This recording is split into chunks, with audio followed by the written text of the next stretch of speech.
A woman is behind bars for intentionally drowning her toddler son.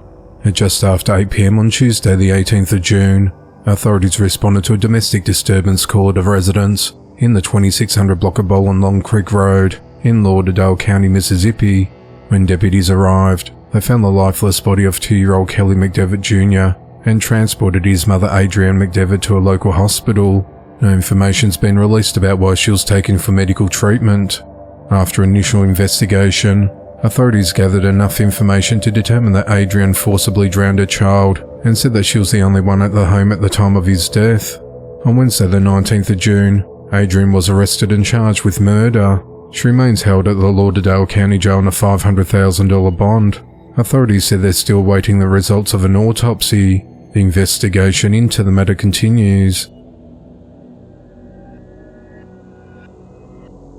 A 27-year-old man is behind bars for fatally shooting his ex-girlfriend's 15-year-old daughter and wounding her 5-year-old son. The shooting occurred at around 12:30 p.m. on Wednesday the 19th of June at the Park Place Apartments complex at 624th North in Birmingham, Alabama. Authorities said that a suspect stood in the parking lot and fired into the mother's apartment from outside, killing 15-year-old Cornelia Rose Lathan and striking her 5-year-old brother in the leg. Witnesses reported hearing 3 to 4 shots and then saw the suspect run away. The boy was taken to Children's of Alabama for treatment for non-life-threatening injuries. The children's mother, who is pregnant, was later transported by Birmingham Fire and Rescue Service to an area hospital for observation. Authorities said they had responded to the apartment earlier that day for a domestic call, which was verbal and not physical. Investigators identified the mother's ex-boyfriend, 27-year-old Otis Lee Montgomery, as the suspect in the shooting. Less than an hour later, officers located Otis roughly 4 miles away in the 6000 block of 1st Avenue North in Woodlawn, near the Birmingham airport. Otis was arrested and charged with capital murder, attempted murder and discharging a firearm into an occupied building. He remains held at the Birmingham City Jail. The investigation into the matter continues.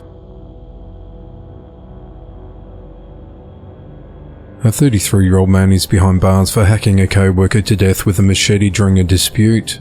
The incident occurred at around 3 p.m. on Wednesday the 19th of June at a construction site at 3471 Trade Center Court in North Charleston, South Carolina, when temporary workers 33-year-old Tyrone Clayton Campbell and 57-year-old David Carter got into an argument. Witnesses contacted police on reports of an assault in progress after Tyrone shoved David to the ground and started slashing his face, arms and head with a machete. After hacking David to death, Tyrone stood over David's body for a moment, swinging the machete around, before walking away and encountering officers on the sidewalk minutes later. As officers approached Tyrone, he pulled the machete out of his bag.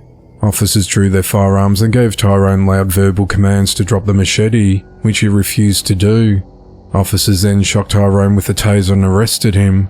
Tyrone is charged with murder and possession of a firearm during a violent crime, and he remains held at the Alcannon Detention Center without bond. This isn't Tyrone's first run-in with the law. Police records indicate he has previously been arrested at least 9 times.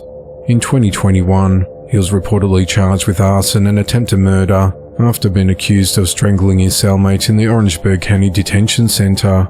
The investigation into the matter continues.